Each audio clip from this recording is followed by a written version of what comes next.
on calminaama banndiraaɓe heɗiyankooɓe haalirde Teccane yeeɓiyankooɓe Piindi TV on calminaama on jowaama on jettaama salminaango nede salminaango teddungal en garte jeewte men haa teŋta yeewtere wiyeteende koɗo galle nde ngannduɗaa ko yeewtere mantiniinde en jetti mo ngannduɗaa ko kañum woni honorable député Adama Samba Daɗi rewi ɗo Abdoul Julde Dogol Abdoul Coumba Diallo Abdoul Malik rewi ɗo Amadou Mbaye Bintel en woɓɓe heewɓe ndewi ɗo ɓen mbaawa haaldude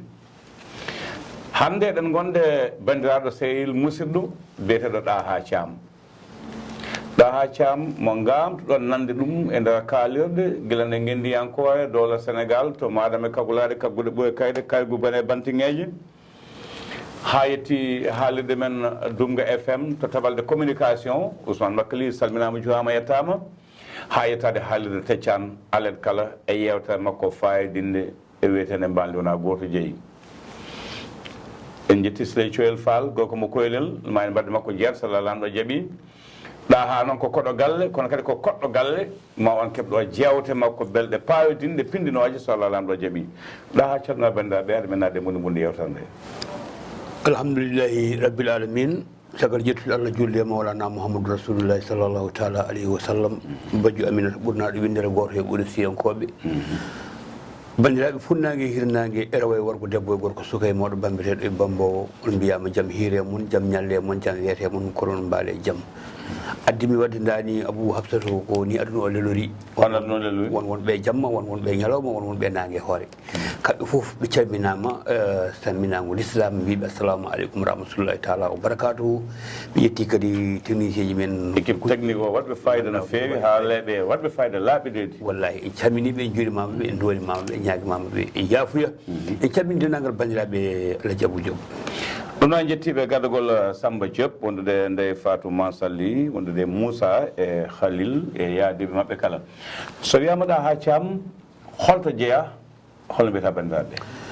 min mbiyete hen waɗa Hammadi Samba Modi laaɓi den tono Hassane Bolma ay kono ɓamtuɗane ma sanna leydi men da wotti o men Jadiane mbiɗano wiyeɗo ɗaahaa Hammadi Samba Modi laaɓi den tono Hassane Bolma ali hokko belliramani Samba laaɓi gueɗi Thielen Jadiane to daabi wuro aali dundu segel tuyi birami aali malaɗo heddima daabiya segel fayi ɗin joom marga saɗa ɓenni min ganduɗa to fayi on ko babum bamma nene wiyete ko Famadou Oumar Sam Farba Dieynaba Seydi jigani milal birane sawa ñamgoto ko beldiramani Samba laaɓi gueɗi Thielen Jadiane to Dumga wuuro Alpha wuuro ceerno Mahamadou Lamine ceerno Cheikh Yuma Kanli o wi kam denɗi mbimomi nam oy sa yiɗa ŋañade to walde ŋañotoɗo min sa walde makko noon oy sa fini ŋañoɗa ele wonno o raɓete sa yiɗa ŋañade to walde ŋañotoɗo sa walde ŋañotoɗo sa fini o raɓete a ŋañoto ŋañoto ko ni siforiɓe min ɗaaha jaam mi haalanima baba mi haalanima nena mi haalima ɗo baba mi jaaɗo mi haalima kadi ɗo nenam kadi jaaɗo baba jeeya ko daabiya nena jeeya ko Dungu Alpha wallahi beela janggui fayse walla janggui Qur'ana eyyi mi janggui Qur'ana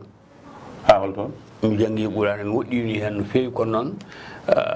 mbayla ka wawtima ɗum ha no ganduɗa joni o saaha momode soytade mbayla ka machallah a ɓaari ala mi ɓaarani inchallah a jofnete so Allah gotal Allah walla jofnani Allah minen min mbawa jofnude min somi pinina min kollete ko mbayla ala won waɗi jofnuɓe kay ene wawi ene heewi andi belnede mbayla ma tan kodɗa o jofnan ma kewi bisimillah rahma haala mum haaltaki ɗum haala mum haaltaki kono ana jofnani holimi jofnani ala jabbu job homo janguinma Qur'ana janguinimi Qur'ana ko ceerno Samba Ilimane Kane o jeeya ko daabi odeji a rutima noon yo Allah yurmo mo yaafamo harnamo aljanna amin amin sukaɓe makko nan ɗon Abdoul Samba Ilimane en silaji kam kañumne ruttima goram ko on janguinimi Qur'ana ɗon tan kalɗa ɗon kalmi ala ceerno goɗɗo mo jokkuɗa ala ɗon kalmi a jangani l'école ala juula ko mi rewani hen a ɗannaki caggal leydi en noon mati kam ha wona wayi a waɗi aɗa waɗi wonani koni a mbatta windude a janggi Pulaar Pulaar ala mi jangani jangani Pulaar kono fayi so kam a wawi yiide hen bindi ma winde hen haaju jam ko jimmi sa wiyama yaƴƴoto nimama neldal kalis ɗum gay weddi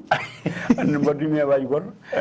pini so mbaɗa wirde tan lasim aɗa wirde lasim e tan ha téléphone am soni tan jiimi numéro ko hedde Amérique en tan nangumi yaɓere ɗa no mbaɗɗoɗa aɗa selli ƴettuɗon bigni ƴettude big tan o wimi haalama numéro am keso o mimi numéro keso téléphone wona ɗum pannuɗa ala wona ɗum pannu ala jaɓu jom wadde ɗo wawi windude numéro uji téléphone andi hen wallahi joni mbayla kam a wiyata ko mbiɗa janggo ɗum eyyi mbaylami janngu ɗum mi wonno mi satto tawmi mi satto mbayla tawmi ɗum yimɓe wiide ko a wiyata ka janngoyi holde puɗɗa e mbayla puɗɗimi e mbayla ko 74 1974 min jibinango 1962 62 jibinɗa 74 puɗɗa mbayla 74 e mbayla ko daabe puɗɗa walla ko ɗumngo alpha ala puɗɗimi presque ko guijilon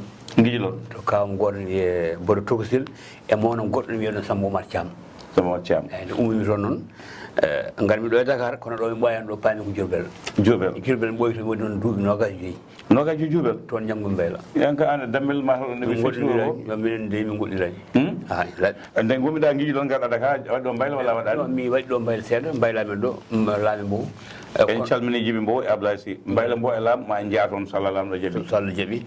mi ɓoyani ɗo no feewi riwende ɗon mi wirti tan après paami Diourbel ko toon janggomi mbayla mo jangguinma mbayla jangguinimi mbayla ko mawno min wiya Farba Mbo minen jiiɗimo goto Farba Mbo wadde Farba kañum ɓooyi ɗon e toon e Farba ɓooyi Baol no feewi ruttima noon yo Allah yurmomo yafumo harnamal diallo ko nde wurtide gummiɗa toon walla on to guila mo wuuri eyyi arni min gon toon après o ɓenni o fayi Côte d'Ivoire min paami Kaolack gallamen nan toon ummimi Kaolack patumi Dumguro Kaolack a janggo toon mbayla min jaami Kaolack hay tan mi gasni wadde mbaylangue ɗin eyyi kono a liggima toon mbayla Kaolack eyyi mi liggima e mbayla min hol legal gonɗa Kaolack gonno passoir Ndoron Diourbel Kaolack Thiès ɗe goye ene mbiye ko goye kewɗe fulɓe mbay kono Fouta ni wadde Kaolack mbayla ma toon no wano mbayla men toon wonno ɗon adan komo kaye men goni wi Alaji Belli Sy yimɓe ɓe gandi hol kañum kono min gondunomi koye mawno mi wiya Mamadou Oumar Thiam wonani toon tan ceeyi mi arat ɗon tan seeɗa après mi to kono noon nde mawno mo fayi Côte d'Ivoire kanko Farba Mbo après jaami Kaolack gonmi ɗo hedde lebbi seeɗa après puɗɗimi hodde noon Dumgol Alpha totalement paɗa Dumgol Alpha nde paɗa Dumgol Alpha nde a jokkuɗon mbayla kadi eyyi nde paami Dumgol Alpha nde tawmi noon ko mawnam mo ganduɗa kadi minen nde ndi ceerno Demba Mbo saɗan Demba Mbo eyyi wonde kadi ko Farba Mbo jangui ɗum mbayla tawmi ɗum e galle he moƴƴiraɗo moƴƴo mbaɗa salminamo no feewi kadi mbaɗa juuromo moƴƴiraɗo moƴƴo mo ganduɗa so tawi beelum jiimima sa wonani neɗɗo ma wuura ma e wonta neɗɗo ko neɗɗo baɗɗo fayida no feewi tawmi ɗum e galle he franchement parlé kadi gueɗe kewɗe nde hakkude men taw gueɗe teddugal ɗon ɗo mbayla ɗo min gondi hen ko juuti no feewi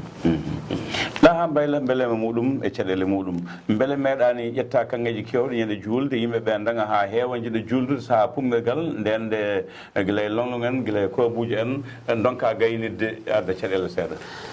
eyyi haade min yaade toon garmi Dumgol Alpha ko 87 eyyi woto hijji namdal ngal ka jabotoɗa mami jabugal Dumgol Alpha 87 garmi toon gondumi e mawnomo mbimami mbiyete Dembourou Mbo ha 92 jaami Mboyogaɗo mbanmi mbaylam noon hanke min taw min jeeyi nde jaɗa Mboya nde ɗo mbaɗɗa mbayla ko ñeɗɗa hoorema eyyi ɗon Mboya noon mi salmini Mboyanaɓe foof kadi mi ɓooyi toon mi woni toon duuɓi 16 duuɓi 16 wona Mboyo an wonɗen towaki mbaɗa tafa mbayla mbaɗa tafa ɗon teddugal manggal woni hakkude amen kadi ɓe ittinimi gueɗal nden keɓɗa hiranema e mbayla nden keɓmi hiranema e mbayla eyyi duuɓi 16 joni ko mbimi ko meeɗa heɓtadema hay goto eyyi ɗum meeɗani heɓtademi addinimi wiidema hami haalanma ni keɓmi hirana mbayla mi wawa haalnodema konne mi jaaboma namdogal namdilani eyyi mi faami ala mi meeɗa dañi caɗele mbayla taw min mi yi mbaylaji kewɗi sama janggo julde ɓawa janggo julde rewɓe gar ina duka mballa ɗon ha wetano wonde taweɓe ƴetta ko heewi taw mbawa gaynude minen galle amen ɗomin neehi ɗo ɗomin janggi mbayla ɗo walla ɗomin pini min tawi mbayla ɗo min cuusa ɗum min cuusa jaggude kaake janane ha wiye janggo ko julde min dugre min cuusa ñamde kaake janane min cuusa bonnude kaake janane wonno mawɓe amen wonnoɓe ɗon ɓe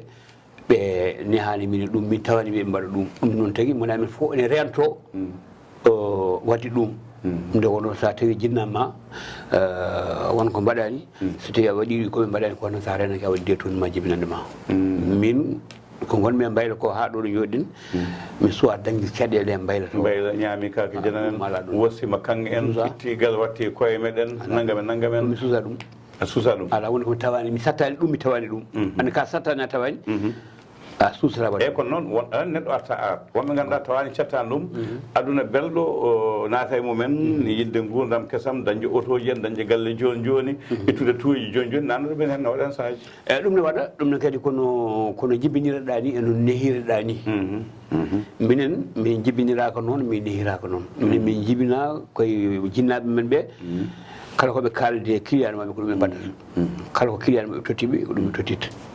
ɓe poddanta client maɓe kadi ha daro hakkude maɓe koye maɓe ene aduna ɓe caɗele kadi so wuuli ha wuuli tan tekkere gaddanuɗa nde nan ɗon mbiyanmi ko nan ɗon mi setto seeɗa goto mbawla mbayla mbow e laam mi mbaɗanni baylaji kewɗe Dakar ceerno goto e Mamadou Cissé ne jeetote sosoɓe e nder leydi Mali diwan mofti wiyata mbiyamon ko Mamadou Mabbo kala nde omo ƴeewa baylo condi kalis walla kanŋe ɗi o liggoto o wiya ɗum ko yaato jibi mbow mbayla mbow e laam on wona kuccowo kanŋe gonga wallahi gonga mbayla mbow e laam honde fuɗɗi mbayla mbow e laam ɓe e damalede winda e table ko 1960 kono elle ɓuuri ɗon 50 wiɗen walla e ko way noon 50 60 jelnen mbayla ka nan ɗon waylani tuggande ma on saaha ha faade ɗo jooɗen ɗo mbayla ka waylaki adno wonɗo ɗon ko kawe men wi Hamadi Farba Lam e Oumar Lam wonno ko miñi ko caggal ɗe ɓeeɗo jeehi hannde won ɗon mawɗo ko jibi mbo won ɗon mawɗo amen nan ɗon wiya Abdoulaye Sy ɓe goni ɗon kono oɗo saaha ko jibi mbo won ɗon presque mawɗo mo ngannduɗa ko liggoto liggey laaɓɗo noon kadi ko ɗon tan foti wadde e wawa wadde ko wona ɗum nde wonno o tawi ko laaɓal o tawi ko nunɗal e gonga ɗum noon so tawi a tawi ɗum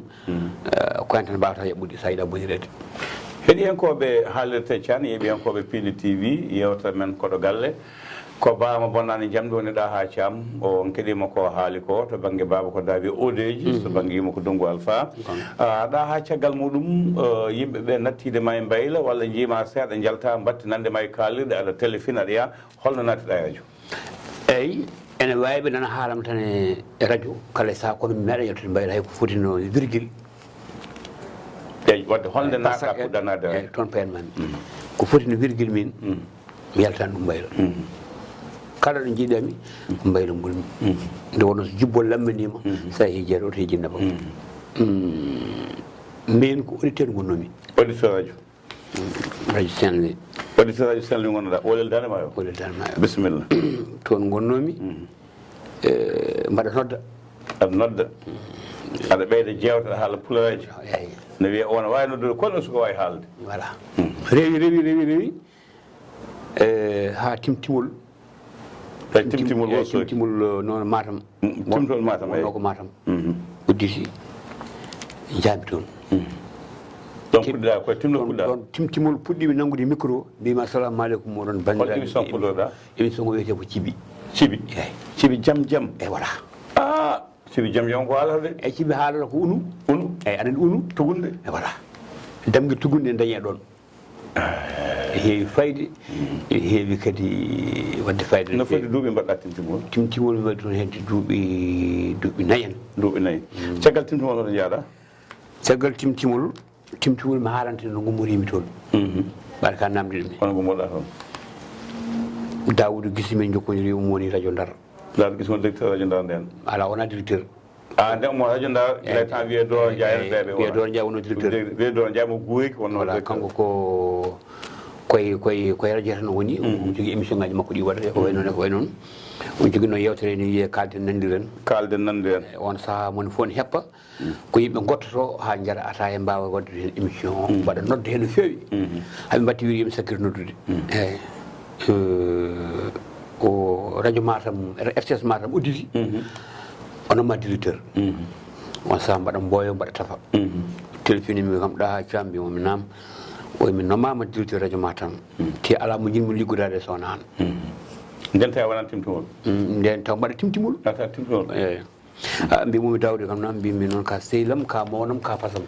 mi yiiɗa ñagoɗami hunde mi salo kono oɗo saaha hannde gonmi timtimol te mi ɓooyi toon te mbaɗa anda toon vraiment mbaɗa ittina toon gueɗal manggal ɗo faadimi toon tan mi ara RTS Matam ko hunde sattude feewi o wiya kono tinno waddu hen tan mbaɗi yiɗi gara takkuɗen bon nde pellinmi yaade nde mi noddu radio Timtimol na Malle Fall wonno toon directeur Malle Fall Alsane Dia en goram Samba Kodiba yalla sanki mo ko boyani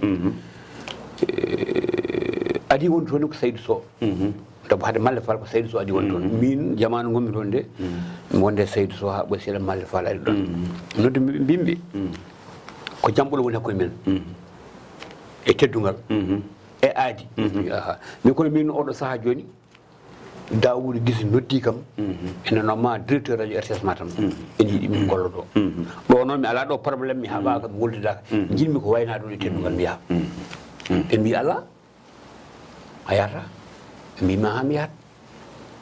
wona mbaɗa haɓa ɗo walla mbaɗa yiɗo ko musiba nawatami ko nodduɗomi o ko monam noddi kam mi yiiɗa soyɗinde ɗum min nanggodire ɗum min dakkodire ɗum jaami radio Matam RTS Matam aɗa hen radio ji kewɗi beele ɗi ɓuuri ɗi dañiɗa Timtimol ɗi walla ala andi hunde yahata kene ene mawna hunde mawna tan ɓe daññomi Timtimol ɓe ko ɓen tan dañcumi woɗɓe kadi yimɓe woɓɓe kadi mbaɗa jogui noon émission ngaji ɗiɗi kalanmi émission ko hen goto wiyete ko Allah waɗi min haaloɓe Allah waɗi on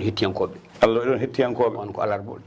3h Allah waɗi min haaloɓe Allah waɗi on hettiyankoɓe voilà on garami ko alarba anani de 3h ha 4h ene jogui émission goɗɗo jamma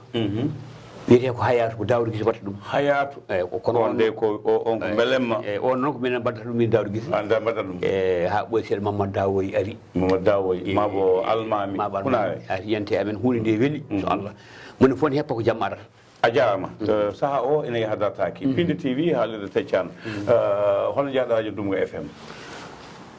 eyyi hade Dumgo FM kay ko saaha o doganni eyyi mi haalan tan on jiiɗa mi rewi pati radio peti mi waɗi ɗon lebbi tati radio peti lebbi tati Fouta FM eyyi ummimi radio peti noon garimi Dakar garimi Dakar radio Sénégal ɓeɓe invité mi woni fof ne invité mi saaha jagguɗo e junggam an Abou Diop mbiɗami ɗaahaa caam mbimami naam mbiɗami ndeɗo yewtere wiyeten dangue gandal de ko enen mbaɗata ɗum oɗo saaha bisimilla ma e mayre dañƴa nden ko mbasde ala probléme goni ndinde koye meɗen tuggande ma on saaha ha fadde ɗo jodden ɗo mbaɗa yewtere so wona min woni marani caggal ɗum kemmi toon yewtere jamma yewtere jamma 1h jamma ha 5h du matin ballal Allah e ballal Alaji Ali Wadda Mamadou Harouna kañum rewdata ɗon mi anda koko rokka mi anda koko soodi kañum tan ɗi kam ɗaahaa caam mbimomi naam ɓoymi dañidima yewtere radio Dakar caggal ɗum dañmi yewtere radio Teccan ne wiye mbandi wona goto jeeyi nden kam ha joni ndi wuuri nan sohnan ɗon ha joni mbaɗa wadde e mayre Allah jaɓum jom caggal ko jeeɗa Dumgo FM e Dumgo FM lanƴƴe fof tekkino banggue mum guudannoɗo maire so rawande SMA ji adañi ko guɗɗa guudannoɗo maire so rawande SMA ji adañi ko guɗɗa guudannoɗo maire so rawanu esummaji dañi ko wuuɗi eyyi Ousmane Makali ko miñam ko denɗam kadi ko cattidiɗo minen koddi nde radio ngo ari wi kam ɗaahaa mbimomi naam o wiide radio ari wona min jeeyi